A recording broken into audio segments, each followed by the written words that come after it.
Guys അങ്ങനെ ഒരുപാട് നാളത്തെ കാത്തിരിപ്പിന് ശേഷം നമ്മുടെ ഡൊമിനാർ 250 കേരളത്തിൽ എത്തിയിരിക്കുകയാണ്. ഇപ്പോൾ നിലവിൽ തൃശ്ശൂരത്തെ ഷോറൂമിൽ വണ്ടി ഉണ്ടെങ്കിലും അവിടെ ടെസ്റ്റ് ഡ്രൈവും കാര്യങ്ങളൊന്നും അവൈലബിൾ അല്ല. അതുകൊണ്ട് തന്നെ നമ്മൾ എറണാകുളത്തേക്ക് പോകാൻ പോവാണ്. അവിടുത്തെ ഒരു ഷോറൂമിൽ നിന്ന് നമുക്ക് വണ്ടിയും കാര്യങ്ങളൊക്കെ തരാമെന്നാണ് പറഞ്ഞേക്കുന്നത്. അപ്പോൾ നിലവിൽ വണ്ടിയുടെ ഓൺ റോഡ് പ്രൈസ്, അതേപോലെ തന്നെ ഫീച്ചേഴ്സ്, പിന്നെ എത്രത്തോളം ഹീറ്റിംഗ് വന്നിട്ടുണ്ട്, എത്രത്തോളം വൈബ്രേഷൻസ് കാര്യങ്ങളൊക്കെ വന്നിട്ടുണ്ട്, പിന്നെ വണ്ടിയുടെ മൈലേജ് എത്ര, അത്തരത്തിലുള്ള ചെറിയ ചെറിയ കാര്യങ്ങളൊക്കെയാണ് ഈ ഒരു വീഡിയോ കൂടെ നിങ്ങളുടെ മുമ്പിൽ ഷെയർ ചെയ്യാൻ ഉദ്ദേശിക്കുന്നത്. അപ്പോൾ എന്തായാലും ഞാൻ വലിച്ചു കേട്ടിട്ടില്ല, ഡയറക്റ്റ് നമുക്ക് നമ്മുടെ വീഡിയോയിലേക്ക് പോകാം.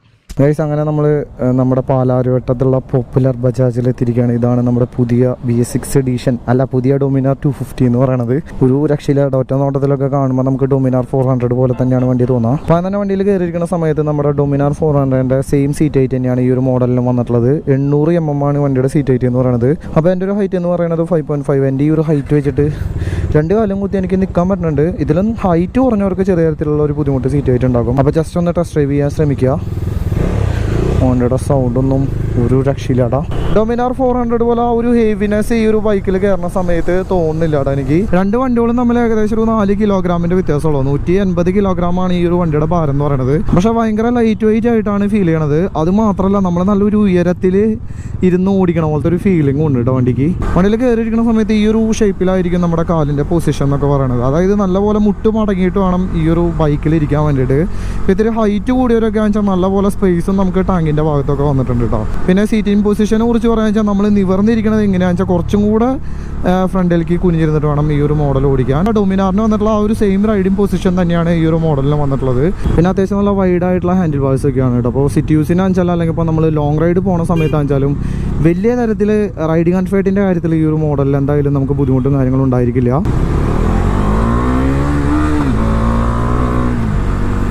ഇപ്പോൾ ഇതിൻ്റെ സ്പീഡോമീറ്ററും കാര്യങ്ങളൊക്കെ ഡിസ്കണക്ട് ചെയ്തിട്ടൊക്കെയാണ്. അതുകൊണ്ട് തന്നെ നമുക്ക് ആ ഒരു സ്പീഡും കാര്യങ്ങളൊന്നും കാണിക്കാൻ പറ്റില്ല. ഇനി ഗിയർ ബോക്സിനെ കുറിച്ച് പറയാമെന്ന് വെച്ചാൽ നമുക്ക് 6 സ്പീഡ് ഗിയർ ബോക്സ് ആണ് വിത്ത് സ്ലിപ്പർ ക്ലച്ച്. നമ്മളൊരു നല്ലൊരു സ്പീഡിൽ വന്നിട്ട് പെട്ടെന്ന് ഗിയർ ഡൗൺ ചെയ്ത് കഴിഞ്ഞാലും ബാക്ക് വീല് ലോക്ക് ആവാ അത്തരത്തിലുള്ള കാര്യങ്ങളൊന്നും ഉണ്ടായിരിക്കില്ല. പിന്നെ ഒരൊറ്റ ഗിയറിൻ്റെ ഭാഗത്തൊന്നും എനിക്ക് യാതൊരു തരത്തിലുള്ള പവറിൽ ലാഗ് കാര്യങ്ങളൊന്നും ഫീൽ ചെയ്യുന്നില്ല. ഓരോ ഗിയറിനും അതിൻ്റേതായിട്ടുള്ള പവറും കാര്യങ്ങളൊക്കെ വന്നിട്ടുണ്ട്. അപ്പോൾ നമ്മൾ ത്രോട്ട് കൊടുക്കുന്ന സമയത്ത് ഒരു പമ്മലോ കാര്യങ്ങളൊന്നുമില്ല, വളരെ സ്മൂത്തായിട്ടാണ് വണ്ടി കയറി പോണത്. ഇതിൻ്റെ ക്ലച്ച് ഫീലും ശരിക്കും എടുത്ത് പറയേണ്ട ഒരു കാര്യം തന്നെയാണ്. യാതൊരു തരത്തിലുള്ള ടൈറ്റും എനിക്ക് ഫീൽ ചെയ്യണില്ല. സിറ്റിയിലൊക്കെ പോകുന്ന സമയത്ത് ക്ലച്ചും കാര്യങ്ങളൊക്കെ കൂടുതലായിട്ട് ഉപയോഗിക്കേണ്ടതായിട്ട് വരും. അപ്പോൾ ആ സമയത്ത് വലിയ തരത്തിൽ നമ്മുടെ വിരലുകൾക്ക് പണി ഉണ്ടാവില്ല എന്ന് ചുരുക്കം. പിന്നെ ഗിയർ ബോക്സിൻ്റെ അവിടെ നിന്ന് വലിയ തരത്തിലുള്ള ബുദ്ധിമുട്ടുകളൊന്നും ഫീൽ ചെയ്യണില്ല. പക്ക സ്മൂത്ത് ആയിട്ടുള്ളൊരു ഗിയർ ബോക്സ് ആണ് കേട്ടോ. ഇപ്പോൾ ഗിയർ ഇടുന്ന സമയത്ത് സൗണ്ടോ അല്ലെങ്കിൽ ഇപ്പോൾ വണ്ടിക്ക് എന്തെങ്കിലും തരത്തിലുള്ള കാര്യമായിട്ടുള്ള ജർക്കിങ്ങോ കാര്യങ്ങളോ ഒന്നും ഫീൽ ചെയ്യണില്ല. പക്ക സ്മൂത്ത് തന്നെ പറയാം.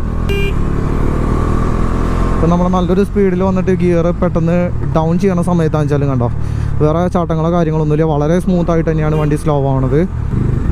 ഞാൻ അതിൻ്റെ അടിയിൽ വണ്ടിയുടെ സൗണ്ട് ഒന്ന് കേൾപ്പിക്കട്ടോ. നമ്മുടെ 250cc സെഗ്മെൻറ്റിൽ എനിക്ക് തോന്നുന്നു ഡ്യൂക്ക് 250യുടെ DB ഗിയറൊക്കെ എടുത്തു കളഞ്ഞാൽ ഉള്ളൊരു സൗണ്ടില്ലേ, ഏകദേശം അതേപോലെ തന്നെയാണ് ഈ ഒരു ബൈക്കിൻ്റെ സൗണ്ട് എന്ന് പറയുന്നത്. ഇനി ജസ്റ്റ് ബ്രേക്കിംഗ് കൂടെ നോക്കാം. ഫ്രണ്ട് ഡിസ്കിൻ്റെ സൈസ് എന്ന് പറയുന്നത് 300 mm ആണ്. ഡൊമിനാർ 400ൽ അത് 320 mm ആയിരുന്നു. ബാക്ക് ഡിസ്ക് സെയിം തന്നെ 230 mm. ഏകദേശം ഒരു 180 കിലോഗ്രാമോളം ഭാരമുള്ളൊരു വണ്ടിയാണ്. ഓടിക്കുന്ന സമയത്ത് തീരെ വെയിറ്റും കാര്യങ്ങളൊന്നും ഫീൽ ചെയ്യില്ല കേട്ടോ. ശരിക്കും ഒരു NS 200 ഒക്കെ ഓടിക്കണ പോലത്തെ ഒരു ഫീലിംഗ് ആണ് എനിക്ക് കിട്ടണത്. ഇങ്ങനത്തെ ഒരു റൂട്ടിൽ കൂടെ പോകുന്ന സമയത്തും സസ്പെൻഷൻ്റെ ഭാഗത്തുനിന്നൊന്നും വേറെ അടിയും കാര്യങ്ങളൊന്നും വരുന്നൊന്നുമില്ല. പക്ഷേ ഈ ഹമ്പൊക്കെ ചേർന്ന സമയത്ത് ബാക്ക് സീറ്റുമ്മേക്ക് ചെറിയൊരു അടി കിട്ടണ പോലെ ചെറിയൊരു ഫീലിംഗ് ഉണ്ട് കേട്ടോ. ബാക്കിൽ നമുക്ക് WP മോണോഷോക്ക് എന്നാണ് ഞാൻ നെറ്റിൽ കണ്ടത്. ഫ്രണ്ടിൽ നിന്ന് വലിയ തരത്തിലുള്ള ബുദ്ധിമുട്ടുകളൊന്നും ഫീൽ ചെയ്യണമെന്നില്ല. ഇപ്പോൾ ഒരു ചെറിയൊരു കട്ടറി ആടുമ്പോഴും നമ്മുടെ കയ്യമ്മയ്ക്ക് അടിയും കാര്യങ്ങളൊന്നും വരുന്നില്ല. പക്ഷേ ബാക്കിലത്തെ സസ്പെൻഷൻ ചെറിയ തരത്തിൽ പണി തരുന്നുണ്ടോ എന്നൊരു ഡൗട്ട്. അതിന് നമുക്ക് തന്ന വണ്ടിയുടെ പ്രശ്നമാണോന്നും അറിയില്ല. പിന്നെ വണ്ടി തിരിക്കുന്ന സമയത്ത് ചെറിയ തരത്തിൽ നമ്മുടെ ഡൊമിനാർ 400 പോലെ ഇതിലൊരു ബുദ്ധിമുട്ടുണ്ടാവാനുള്ള സാധ്യതയുണ്ട്. കാരണം എന്ന് വെച്ചാൽ ഇതിന് ഹാൻഡിലിന് ഒടി കാര്യങ്ങളൊക്കെ കുറവാണ്.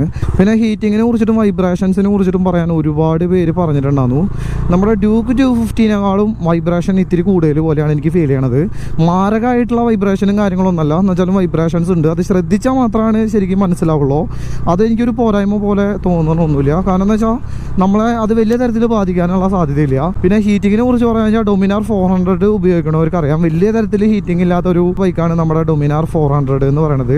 ഈ ഒരു മോഡലിലും എനിക്ക് വലിയ തരത്തിൽ ഹീറ്റിംഗ് ഫീൽ ചെയ്യുന്നില്ല. അത്യാവശ്യം നമ്മുടെ വൈറ്റില ജംഗ്ഷനിലൂടെ ഒക്കെ ഞാൻ വണ്ടി ഓടിച്ചു. 200cc ഒക്കെ ഹീറ്റ് ആവണ പോലെ തന്നെയാണ് ഈ ഒരു മോഡലും ഹീറ്റ് ആവണത്.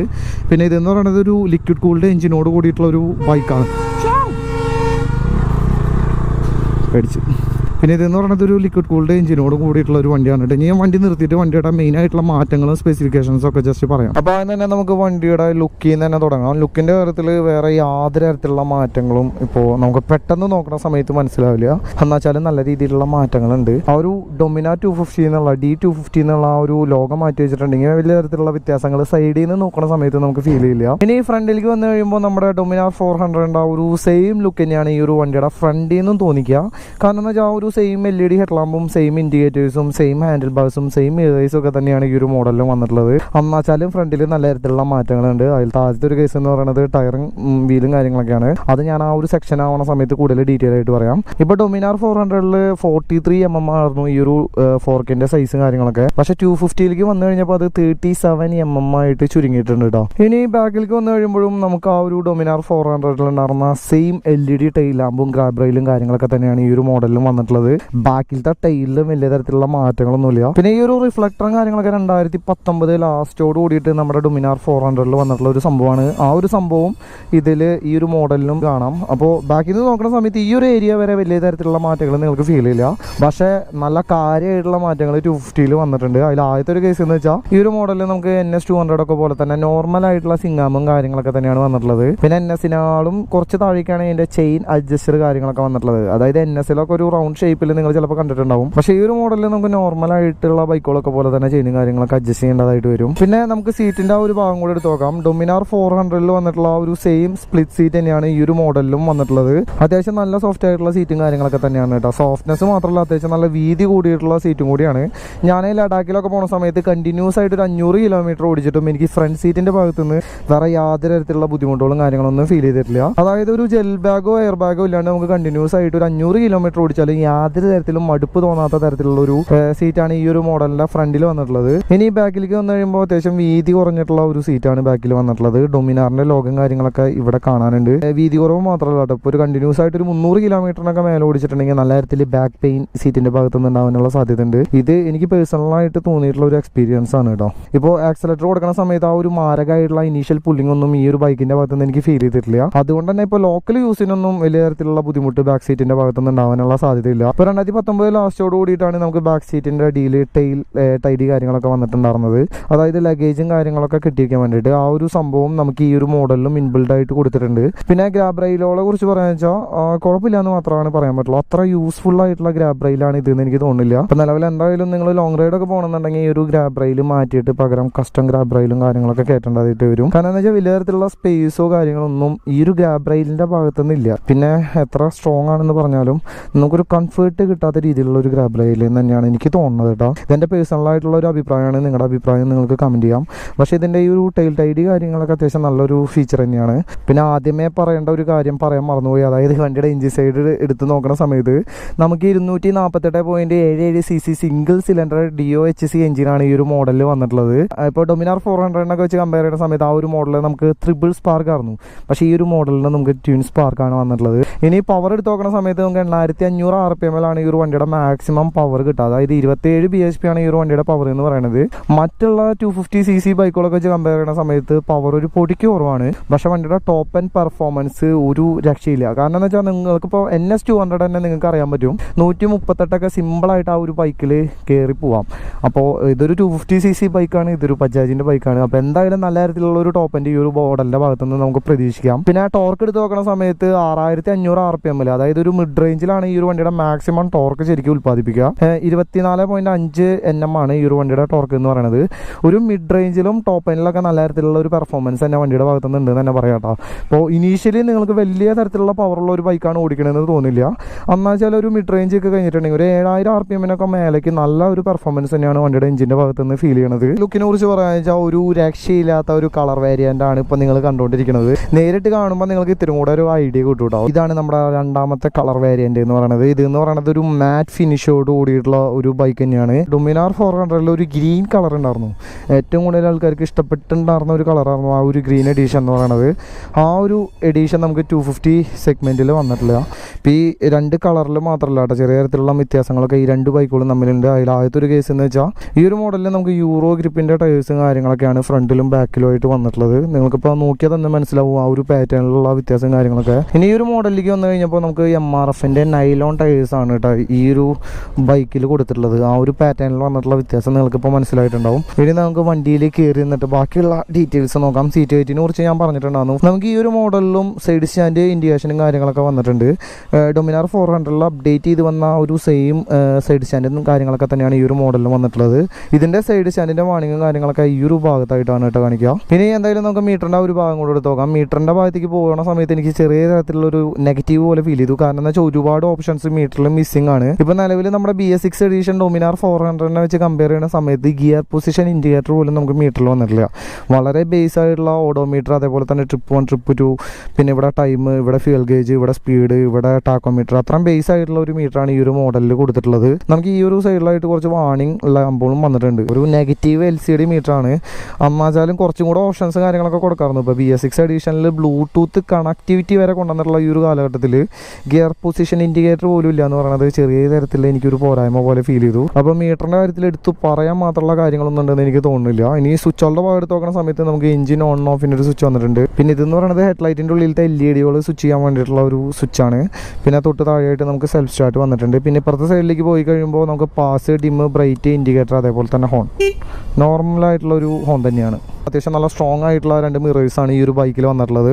കുറച്ച് ചെറിയൊരു മിററാണ് എന്നുവെച്ചാലും ബാക്കിലത്തെ കാഴ്ചകളൊക്കെ വളരെ വ്യക്തമായിട്ട് തന്നെ ശരിക്കും മിററിൽ കാണാം. കാര്യമായുള്ള വൈബ്രേഷൻസ് എനിക്ക് മിററിൻ്റെ ഭാഗത്തുനിന്ന് ഫീൽ ചെയ്തില്ല. ഇനി ജസ്റ്റ് നമുക്ക് ടാങ്കിൻ്റെ ആ ഒരു ഭാഗം കൂടെ എടുത്ത് നോക്കാം. ഡൊമിനാർ 400 സെയിം ടാങ്ക് തന്നെയാണ് കേട്ടോ. ആ ഒരു ടാങ്ക് പാഡിൽ പോലും വേറെ കാര്യമായിട്ടുള്ള വ്യത്യാസങ്ങളൊന്നും കാണാനൊന്നുമില്ല. ഇവിടെ ഡൊമിനാർ എന്നുള്ള ആ ഒരു ലോഗും കാര്യങ്ങളൊക്കെ വന്നിട്ടുണ്ട്. ഇനി കപ്പാസിറ്റി എടുത്ത് നോക്കുന്ന സമയത്ത് 13 ലിറ്റർ തന്നെയാണ് വണ്ടിയുടെ ടാങ്ക് കപ്പാസിറ്റി എന്ന് പറയുന്നത്. ഏകദേശം ഒരു 35-38 ലെവലിലേക്കാണ് ഈ ഒരു ബൈക്കിൽ മൈലേജ് കമ്പനി അവകാശപ്പെടുന്നത്. ഇനി നമുക്ക് സിറ്റികളിലും കൂടുതലായിട്ട് ഈ ഒരു ബൈക്കിനെ കണ്ട് തുടങ്ങാമെന്ന് ചുരുക്കം.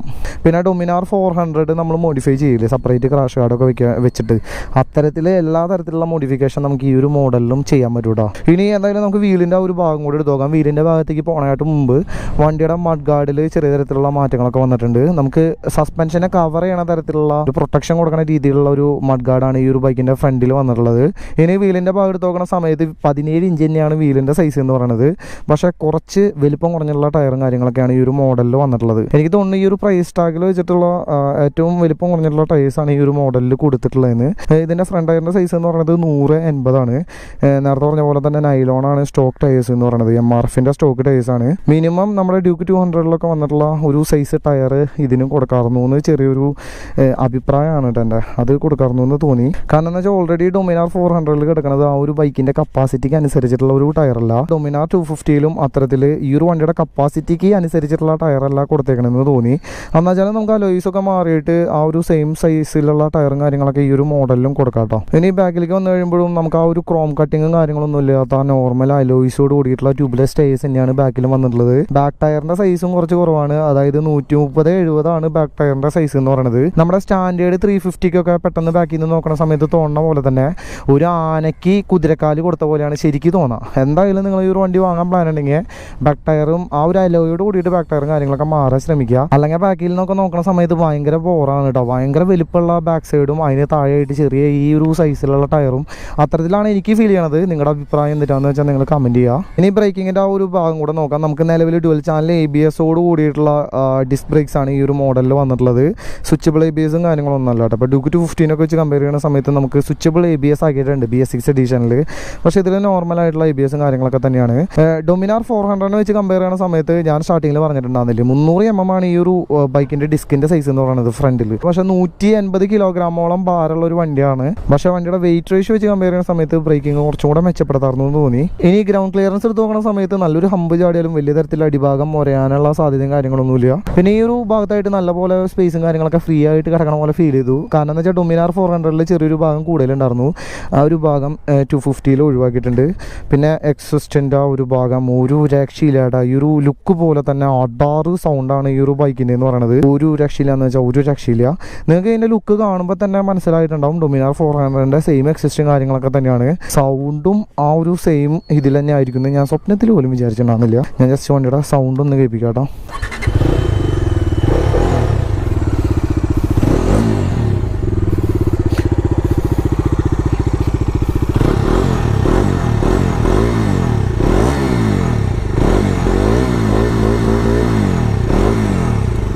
അപ്പം നിലവിൽ നമ്മുടെ പുതിയ ഡൊമിന 250നെ കുറിച്ചിട്ട് എനിക്ക് ഇത്ര ഡീറ്റെയിൽസ് ആണ് നിങ്ങളുടെ മുമ്പിൽ ഷെയർ ചെയ്യാനുള്ളത്. ഇനി വണ്ടിയുടെ ഓൺ റോഡ് പ്രൈസിനെ കുറിച്ച് പറഞ്ഞു വെച്ചാൽ 1,92,000 വണ്ടിയുടെ ഓൺ റോഡ് പ്രൈസ് എന്ന് പറയുന്നത്. ഫീച്ചേഴ്സും അതേപോലെ തന്നെ എഞ്ചിൻ സ്പെക്ക് ഒക്കെ എടുത്ത് നോക്കുന്ന സമയത്ത് ഒരു സംശയമില്ലാണ്ട് പറയാം, ഇന്ത്യയിലെ ഏറ്റവും വില കുറഞ്ഞ 250cc ബൈക്കുകളിൽ, അതായത് നമ്മുടെ ഫേസർ, യമഹയുടെ എപ്സെറ്റ് 250 ഒക്കെ കഴിഞ്ഞിട്ടുണ്ടെങ്കിൽ ഏറ്റവും വില കുറഞ്ഞിട്ടുള്ള ഒരു പക്ക വാല്യൂ ഫോർ മണി ആയിട്ടുള്ള ഒരു ബൈക്ക് തന്നെയാണ് നമ്മുടെ ബജാജിൻ്റെ ഡൊമിന 250 എന്ന് പറഞ്ഞിട്ടുള്ള ഈ ഒരു ഐറ്റം. പിന്നെ ഈ ഒരു ബൈക്ക് ബിഗിനർ ഫ്രണ്ട്ലി ആണോ എന്ന് ഒരുപാട് പേര് ചോദിച്ചിട്ടുണ്ടായിരുന്നു. ബിഗിനർ ഫ്രണ്ട്ലി ആണോ എന്ന് ചോദിച്ചാൽ അത്ര ബിഗിനർ ഫ്രണ്ട്ലി ആണെന്നൊന്നും പറയാനൊന്നും പറ്റില്ല. എന്ന് വെച്ചാൽ ഒരു 150cc ഒക്കെ ഉപയോഗിച്ചവർക്ക് കൈകാര്യം ചെയ്യാവുന്ന തരത്തിലുള്ള പവറും കാര്യങ്ങളും മാത്രമാണ് ഈ ഒരു ബൈക്കിൽ വന്നിട്ടുള്ളത്.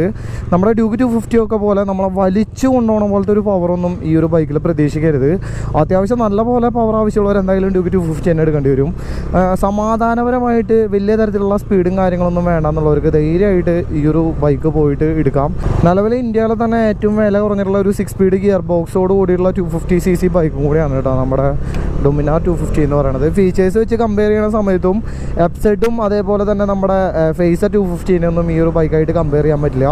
നിലവിൽ ഡ്യൂക്ക് 250 ഒക്കെ തന്നെയായിട്ടാണ് ഈ ഒരു ബൈക്കിന് കോമ്പറ്റീഷൻ വരുന്നത്. ആ ഒരു ഇനീഷ്യൽ പവർ മാറ്റി വെച്ചിട്ടുണ്ടെങ്കിൽ എനിക്ക് വലിയ തരത്തിലുള്ള ഡിഫറൻസ് ഉണ്ടെന്ന് രണ്ട് ബൈക്കുകളിലും തോന്നുന്നൊന്നുമില്ല. ഈ ഒരു മോഡലിലും അത്യാവശ്യം ഞാൻ സ്റ്റാർട്ടിങ്ങിൽ പറഞ്ഞ പോലെ തന്നെ നല്ലൊരു സ്പോർട്സ് ബൈക്ക് ഓടിക്കണ ഒരു ഫീൽ തന്നെയാണ് ശരിക്കും കിട്ടുന്നത്. ഇനി സർവീസിൻ്റെ കാര്യങ്ങളും കൂടെ പറഞ്ഞിട്ട് നമുക്ക് ഈ ഒരു വീഡിയോ നൈസായിട്ട് അവസാനിപ്പിക്കാം. നിലവിൽ ഡൊമിനാർ 400 വന്നിട്ടുള്ള ബ്രേക്ക് പാഡ്സ്, അതേപോലെ തന്നെ ചെയിൻ പോക്കറ്റ്, എഞ്ചിൻ ഓയിലും കാര്യങ്ങളൊക്കെ തന്നെയാണ് ഈ ഒരു മോഡലിലും വന്നിട്ടുള്ളത്. അതുകൊണ്ട് തന്നെ ഏകദേശം ഡൊമിനാർ 400 സെയിം തന്നെയാണ് ഈ ഒരു ബൈക്കിൻ്റെ സർവീസ് കോസ്റ്റും കാര്യങ്ങളൊക്കെ. നോർമലായിട്ടുള്ള സർവീസുകളിൽ ഏകദേശം ഒരു 1,500 മുതൽ 3,000 രൂപയാണ് ഈ ഒരു ബൈക്കിന് സർവീസ് കോസ്റ്റും കാര്യങ്ങളൊക്കെ വന്നിട്ടുള്ളത്. അപ്പോൾ നിലവിൽ ഡൊമിന 250നെ കുറിച്ചിട്ടുള്ള ഇന്നത്തെ നമ്മുടെ ചെറിയൊരു വീഡിയോ എന്ന് പറയുന്നത് ഇത്രയൊക്കെ തന്നെയുള്ളൂ. ഈ ഒരു ബൈക്കിനെ കുറിച്ചിട്ട് നിങ്ങൾക്കുള്ള അഭിപ്രായങ്ങൾ ജസ്റ്റ് ഈ ഒരു വീഡിയോൻ്റെ താഴെ കമൻറ്റ് ആയിട്ട് ഇടാം. ഇന്നത്തെ ഈ ഒരു ചെറിയൊരു വീഡിയോ എല്ലാവർക്കും ഇഷ്ടപ്പെട്ടു എന്ന് വിചാരിക്കണം. അങ്ങനെ ഇഷ്ടപ്പെട്ടിട്ടുണ്ടെങ്കിൽ മറക്കാണ്ട് ലൈക്ക് ചെയ്യുക. അപ്പോൾ എന്തായാലും നമുക്ക് അടുത്തൊരു റിവ്യൂ വീഡിയോയിൽ കാണാം.